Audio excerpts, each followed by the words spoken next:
Matthew 14. At that time Herod the Tetrarch heard about the fame of Jesus, and he said to his servants, "This is John the Baptist.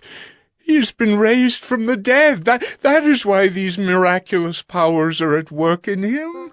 For Herod had seized John and bound him and put him in prison for the sake of Herodias, his brother Philip's wife, because John had been saying to him, "It is not lawful for you to have her." And though he wanted to put him to death, he feared the people because they held him to be a prophet. But when Herod's birthday came, the daughter of Herodias danced before the company and pleased Herod, so that he promised with an oath to give her whatever she might ask. Prompted by her mother, she said, "Give me the head of John the Baptist here on a platter." And the king was sorry, but because of his oaths and his guests, he commanded it to be given. He sent and had John beheaded in the prison, and his head was brought on a platter and given to the girl, and she brought it to her mother. And his disciples came and took the body and buried it, and they went and told Jesus. Now when Jesus heard this, he withdrew from there in a boat to a desolate place by himself. But when the crowds heard it, they followed him on foot from the towns. When he went ashore, he saw a great crowd, and he had compassion on them and healed their sick. Now when it was evening, the disciples came to him and said, "This is a desolate place, and the day is now over. Send the crowds away to go into the villages and buy food for themselves." But Jesus said, "They need not go away. You give them something to eat."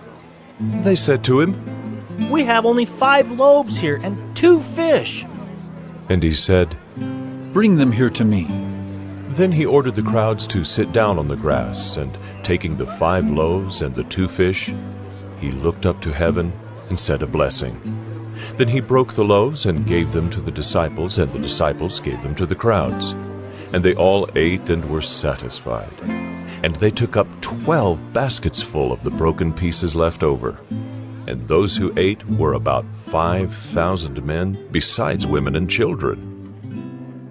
Immediately he made the disciples get into the boat and go before him to the other side while he dismissed the crowds. And after he had dismissed the crowds, he went up on the mountain by himself to pray. When evening came, he was there alone. But the boat by this time was a long way from the land, beaten by the waves, for the wind was against them. And in the 4th watch of the night, he came to them walking on the sea. But when the disciples saw him walking on the sea, they were terrified and said, "It is a ghost!" And they cried out in fear, but immediately Jesus spoke to them, saying, "Take heart! It is I! Do not be afraid!" And Peter answered him, "Lord, if it is you, command me to come to you on the water." He said, "Come!" So Peter got out of the boat and walked on the water and came to Jesus. But when he saw the wind, he was afraid, and beginning to sink, he cried out, "Lord, save me!" Jesus immediately reached out his hand and took hold of him, saying to him, "O you of little faith, why did you doubt?"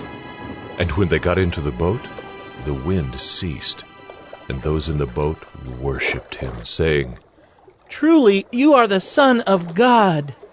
And when they had crossed over, they came to land at Gennesaret. And when the men of that place recognized him, they sent around to all that region and brought to him all who were sick, and implored him that they might only touch the fringe of his garment. And as many as touched it were made well.